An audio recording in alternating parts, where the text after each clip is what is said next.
যিসকলে 2025 বৰ্ষত অৰ্থাৎ এইবাৰ কম্পাৰ্টমেণ্টেল এক্সাম দিছে সেইসকল ষ্টুডেণ্টৰ বাবে দুটা অতিকৈ গুৰুত্বপূৰ্ণ খবৰ লৈ আহিছো।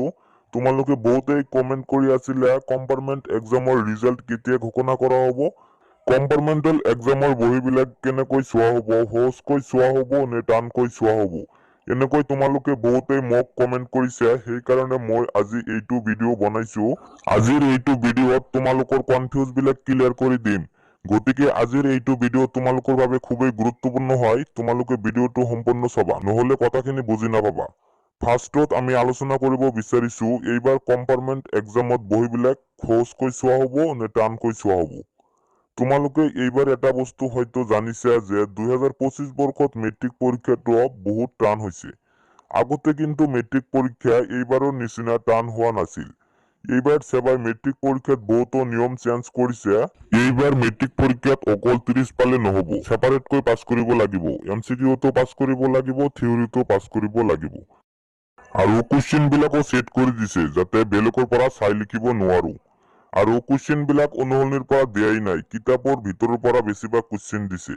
এইবোৰ নিয়ম এইবাৰ মেট্ৰিক পৰীক্ষাত দেখা পোৱা গৈছে, যাৰ ফলত ষ্টুডেন্ট বিলাকে বেছিকৈ ফেইল কৰিছে। সেইকাৰণে এইবাৰ চান্স আছে এইবাৰ কম্পাৰ্টমেণ্টেল এক্সামৰ বহীবিলাক সহজকৈ চোৱা হ'ব। আৰু আগৰ পৰাই কম্পাৰ্টমেণ্টেল এক্সামৰ বহীবিলাক ইমান টানকৈ চোৱা নহয়, যাতে ষ্টুডেন্ট বিলাক সহজে পাছ কৰি যাব পাৰে, ফেইল নহয়।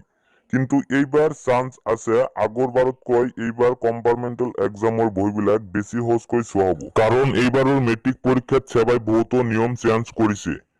দ্বিতীয়তে আলোচনা কৰিব বিচাৰিছো কম্পাৰ্টমেণ্টেল এক্সামৰ ৰিজাল্ট অৰ্থাৎ ফলাফল কেতিয়া ঘোষণা কৰা হ'ব। তোমালোকে জনে জনে কম্পাৰ্টমেণ্টেল এক্সামত পাছ কৰিবা আৰু তোমালোকেতো লগৰীয়াৰ লগত পঢ়িবলৈ পাবা।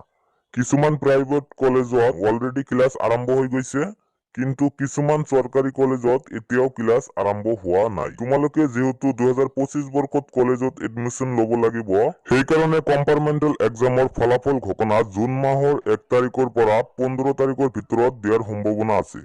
প্ৰথম সপ্তাহত দিয়াৰ খুব বেছি সম্ভাৱনা নাই, কিন্তু দ্বিতীয় সপ্তাহত নিশ্চয় তোমালোকৰ ফলাফল আউট হৈ যাব। তোমালোকে 15 তাৰিখৰ ভিতৰত ফলাফল বিলাক পাই যাবা। নিশ্চয় কথাখিনি বুজি পাইছে। এইখিনি আছিল আজিৰ ভিডিঅ'। যদি ভিডিঅ'টো ভাল লাগে তেনেহলে ভিডিঅ'টোত এটা লাইক কৰি দিবা আৰু চেনেলটো সাবস্ক্ৰাইব কৰি ৰাখিবা এনে ধৰণৰ নতুন নতুন ইনফৰমেশ্যনৰ ভিডিঅ' পাবলৈ।